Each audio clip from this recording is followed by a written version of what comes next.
নমস্কার বন্ধুরা, gate information আমার চ্যানেলে আপনাদের সকলকে স্বাগত। আমি চলে এসেছি আজকে আবার একটি নতুন ভিডিও নিয়ে।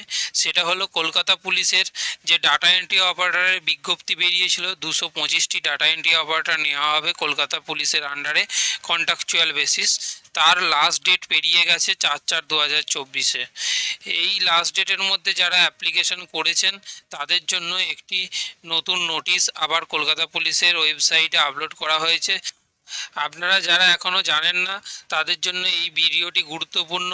আপনারা অবশ্যই ই ডিস্ট্রিক্ট পোর্টাল থেকে একটি ডোমিসিয়াল সার্টিফিকেট জেনারেট করুন এবং সেটি কলকাতা পুলিশের ওয়েবসাইটে আপলোড করুন। এখানে প্রসেস সেকশানে যেতে হবে।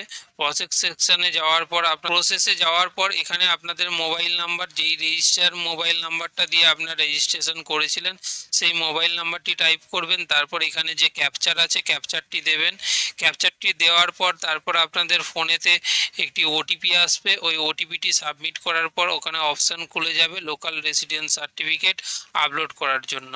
তাই আপনারা এখনও যারা করেননি তারা অবশ্যই ডোমিসিয়াল সার্টিফিকেটটা ই ডিস্ট্রিক্ট পোর্টাল থেকে আবেদন করুন এবং আপনি পেয়ে যাওয়ার পর সেটি ডাউনলোড করে এখানে স্ক্যান করে আপলোড করে দিন।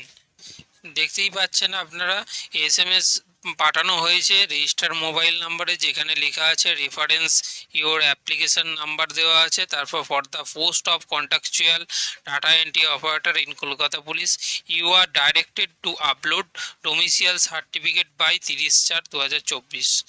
অর্থাৎ 30/4/2024 তারিখের মধ্যে আপনাদেরকে এই ডোমিসিয়াল সার্টিফিকেটটি আপলোড করতে হবে কলকাতা পুলিশের ওয়েবসাইটে। এই ছিল আজকের ভিডিওটি যদি ভালো লেগে থাকে তাহলে অবশ্যই লাইক করবেন এবং আপনাদের পরিচিতদের মধ্যে অবশ্যই শেয়ার করে দেবেন।